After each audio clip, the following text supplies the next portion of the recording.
बिस्मिल्लाहिर्रहमानिर्रहीम। अस्सलाम वालेकुम नाज़रीन, आप यूट्यूब चैनल देख रहे हैं। मैं इमरान खान हूँ। बड़ी ख़बरें हैं। सबसे पहले तो ये कि पाकिस्तान तहरीक इंसाफ़ का, जैसा कि मैंने आपको कहा था कि वो इंटरनेशनल और नेशनल मीडिया के सामने धांधली के इशू को बहुत बड़े पैमाने पर उठाने वाले हैं। ये मामला अब सुप्रीम कोर्ट में भी गया है, लेकिन पहले ये आप देखें कि पाकिस्तान तहरीक इंसाफ़ ने इसको किस अंदाज़ में उठाया। इस्लामाबाद के एक निजी होटल में तमाम पाकिस्तान तहरीक इंसाफ़ के उन लोगों को बुलवाया गया जो कि या तो अहम ओहदों के ऊपर तैनात हैं, या उन लोगों को बुलाया गया जिनको धांधली के साथ इलेक्शन हरवाया गया है। तो पाकिस्तान तहरीक इंसाफ़ की क़यादत वहाँ पे जमा हुई, और इतने बड़े पैमाने पे प्रेस कॉन्फ्रेंस में ऐसे लोग नहीं बैठते जितने बड़े पैमाने पे यहाँ पे लोग बैठे हुए थे। तहरीक इंसाफ़ ने पूरे आदाद शुमार सामने रख दिए।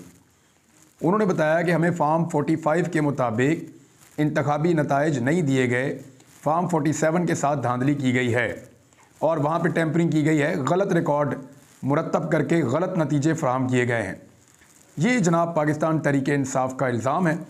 और तहरीक इंसाफ़ के लोग पाकिस्तान के मुख्तलिफ़ शहरों से, यानी सिंध से, खैबर पख्तूनख्वा से, पंजाब से, बलूचिस्तान से वो वहाँ पे पहुँचे और वो अपना रिकॉर्ड लेकर पहुँचे।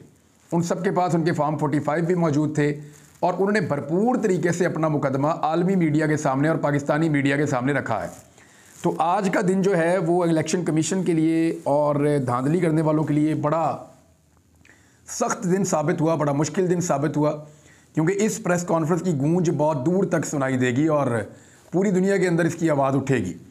क्योंकि इतने बड़े पैमाने पर कभी भी उम्मीदवार इकट्ठे होकर एक साथ धांधली का दावा नहीं करते, और ये वो पार्टी है जिनका लीडर उनको मैसर नहीं है, यानी लीडरलेस पार्टी है। लीडर जो है वो जेल में है और कारकुन अपने तौर पे या पार्टी के लोग अपने तौर पे इस तरह के डिसीजंस ले रहे हैं।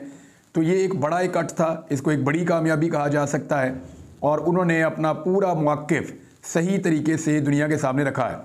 मुख्तलिफ लोगों ने मुख्तलिफ स्टेटमेंट दिए, लेकिन उसका लुब्बे लुबाब ये है कि पाकिस्तान तहरीक इंसाफ़ का कहना है कि हमारे पास जो टोटल नशिस्तें थीं वो 179 हैं, यानी 179 हमारी टोटल सीटें होनी चाहिए फार्म 45 के मुताबिक।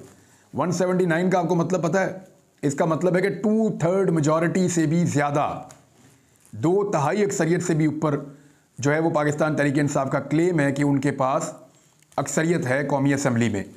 तो 179 सीटें वो कह रहे हैं जी हम जीते हैं, और हमारी जो सीटें छीनी गई हैं उनकी तादाद वो बता रहे हैं 85 है। 85 कौमी असम्बली की नशिस्तें पाकिस्तान तहरीक इंसाफ़ से छीनी गई हैं। अच्छा, 85 नशिस्तें टोटल PMLN ने ना पिछले इलेक्शन में जीती थी, ना PMLN ने इस इलेक्शन में 85 नशिस्तें जीती हैं। यानी नवाज शरीफ पूरा जोर लगा के जितना जीत पाता है ना, उससे ज़्यादा इमरान खान से छीन कर, फिर भी इमरान खान अभी सबसे बड़ी पॉलिटिकल पार्टी है पाकिस्तान की, सबसे ज़्यादा पार्लियामेंट में उनकी नुमाइंदगी है। ये है पाकिस्तान तहरीक इंसाफ़ की रियलिटी, और अभी तक धांधली करने के बावजूद तब्दीली नहीं आ सकी। यानी अभी तक धांधली करने के बावजूद PMLN नंबर 1 पार्टी नहीं बन सकी। इस वक्त इस प्रेस कॉन्फ्रेंस के बाद जो है वो एक और बड़ी अहम खबर है, मैं आपके साथ वो भी शेयर कर देता हूँ।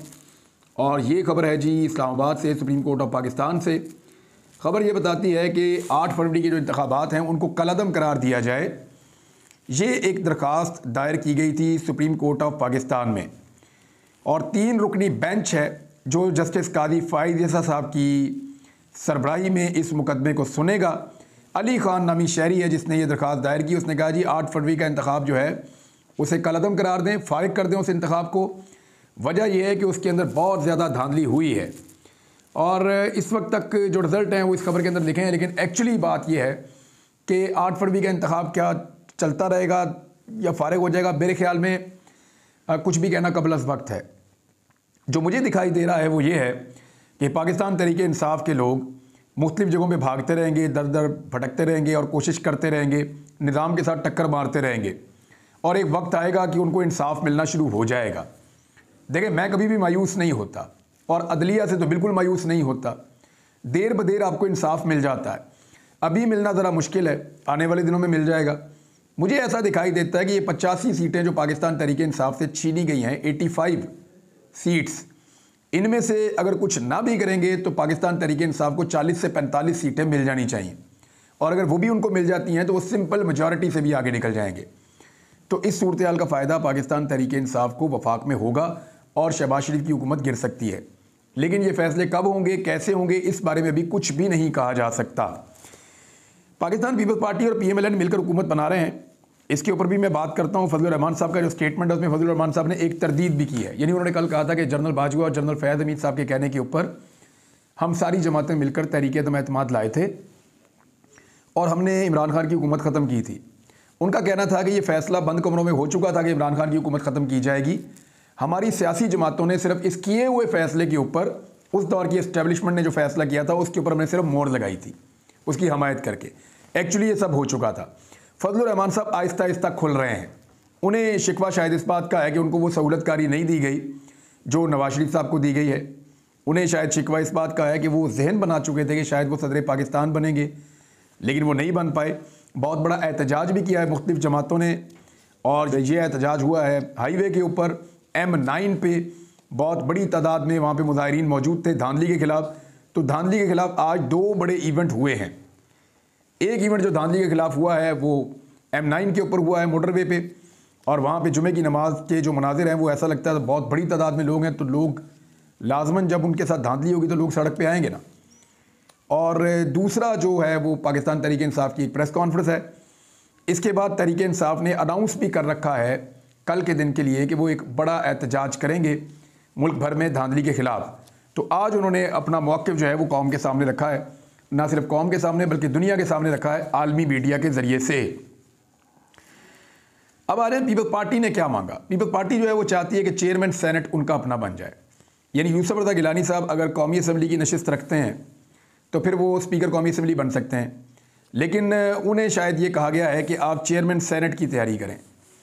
वो चेयरमैन सेनेट बनेंगे, कौमी असम्बली की नशिस्त छोड़ेंगे। वैसे भी वो सीट धांधली ज़दा सीट करार दी जा रही है पाकिस्तान तहरीक इंसाफ की जानिब से, वहाँ दोबारा इलेक्शन हो जाएगा।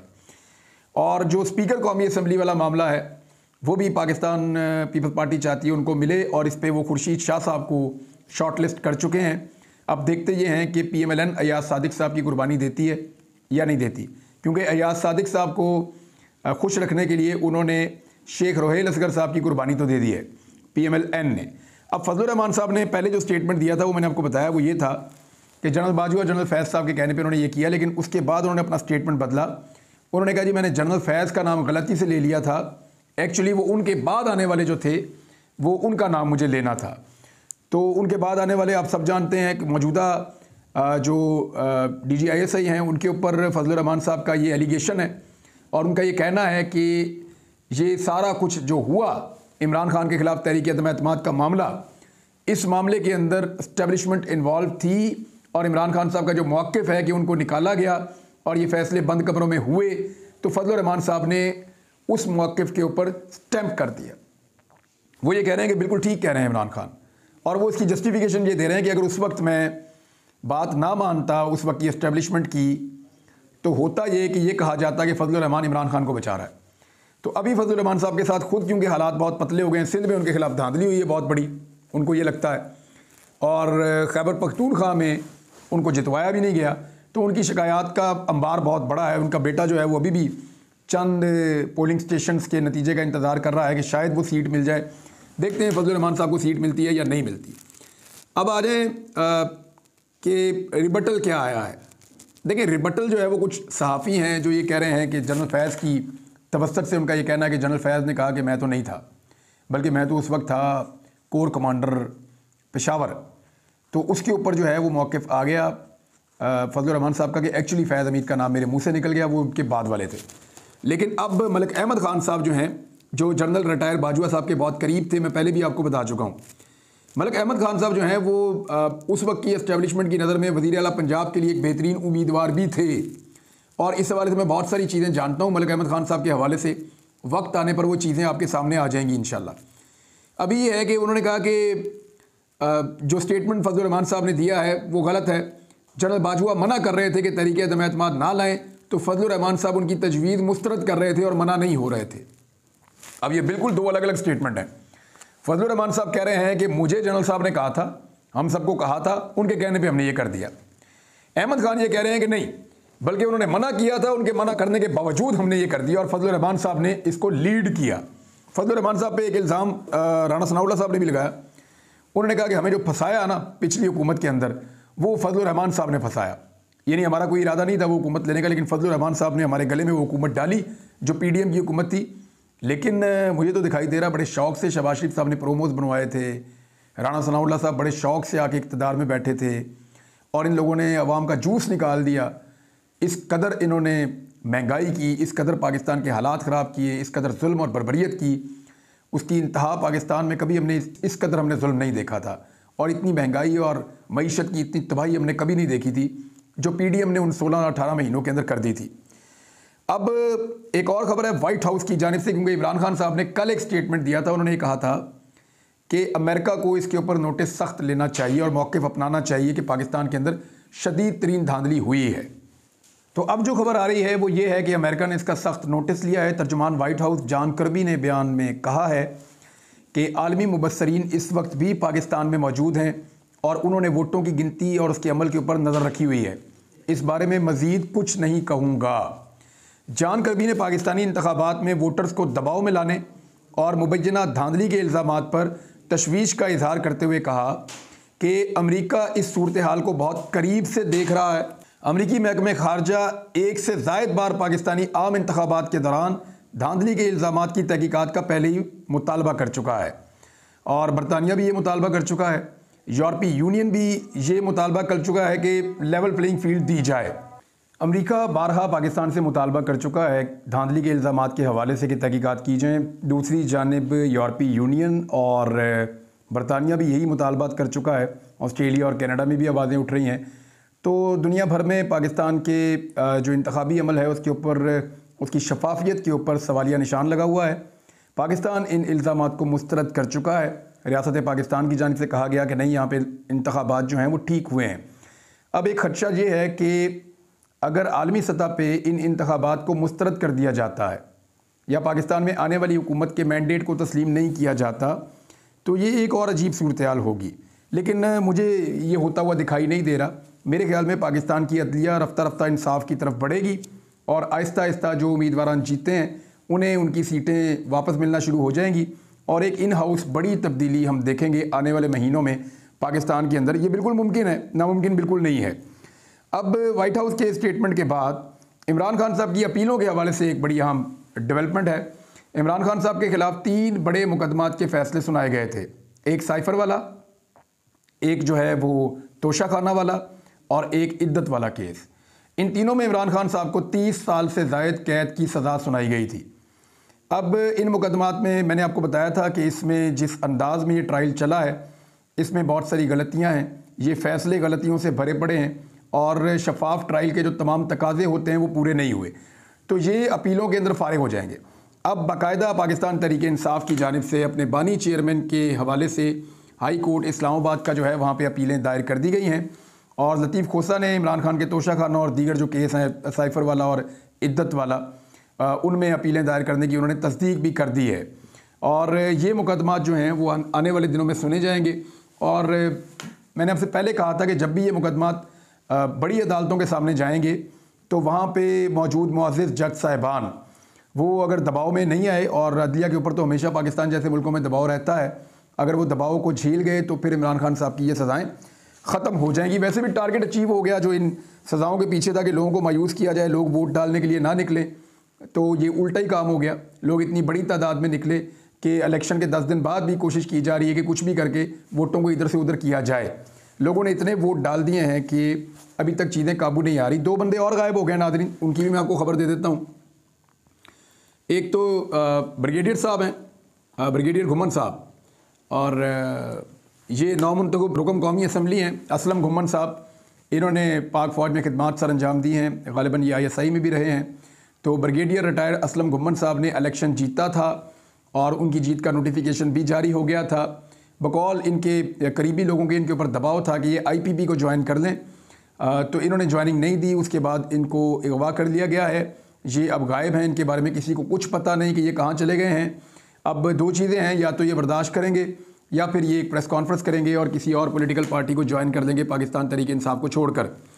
एक और जो खबर है वो ये है कि अहमद रशीद भट्टी साहब, ये बड़े ज़बरदस्त आदमी हैं। इन्होंने CSS किया था और यानी इनके ऊपर पहले टॉर्चर भी हुआ, इनके ऊपर बड़ी अजीब सूरत हाल का ये सामना करते रहे और काफ़ी पढ़े लिखे इंसान हैं। इन्होंने मुकाबले का इम्तिहान पास किया था और चंद साल उन्होंने नौकरी भी की थी CSS करने के बाद।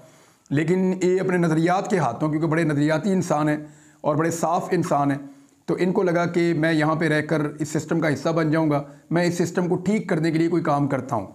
तो ये वो आदमी है जिसने अपनी नौकरी CSS वाली जो है उसको कुर्बान किया और पाकिस्तान को ठीक करने के लिए सियासत में कदम रखा। अब इसको भी गिरफ़्तार कर लिया गया है और इस शख्स के मुंह के ऊपर जिस तरह कपड़ा लपेट के इसको पेश किया गया, ये तो एक तौहीन आमेज़ सलूक है। लेकिन अब मुख्तलिफ लोग जो हैं वो इसके ऊपर आवाज़ उठा रहे हैं। उम्मीद है कि मियाँ अली अशफाक वो इनका केस लड़ेंगे, क्योंकि मियाँ अली अशफाक की बचपन की दोस्ती भी है भट्टी साहब से, और ये भट्टी साहब मैं जानता हूँ बड़े अच्छे इंसान हैं। मैं 2 दिन पहले इनके भाई के साथ मौजूद भी था और बातचीत हो रही थी कि बड़ी मुश्किलों से नतीजा हासिल किया उन्होंने, क्योंकि इन्होंने इलेक्शन जीता है नवाज शरीफ के घर से। यानी रायविंड जो है, नवाज शरीफ का जो घर है, फार्म हाउस है, उसके चारों तरफ से इन्होंने वोट हासिल करके कामयाबी हासिल की है और नवाज शरीफ साहब को उनके घर के अंदर घुसकर इस शख्स ने शिकस्त दी है। अब उसका ये गुस्सा है कि जब इनको पकड़ा गया तो उसके बाद इनके सर के ऊपर, इनके मुंह के ऊपर कपड़ा चढ़ाकर इनको पुलिस घसीट कर लेकर जा रही है। ये मनाजिर आपके सामने हैं। ये बहुत अफसोसनाक है। ऐसे जो इज़्ज़तदार लोग हैं और जो बेहतर लोग हैं, उन लोगों के साथ बेहतर सलूक होना चाहिए। अगर किसी ने गैर कानूनी या गैर आइनी हरकत की है तो कानून के मुताबिक उसके ख़िलाफ़ कार्रवाई होनी चाहिए, और कानून से हट के कोई भी चीज़ होगी वो हमें पीछे धकेल देगी, हम आगे नहीं बढ़ेंगे उसमें। नाज़रीन, अब तक के लिए इतने ही। अपना ख्याल रखिएगा, अपने इस चैनल का भी। अल्लाह हाफ़िज़।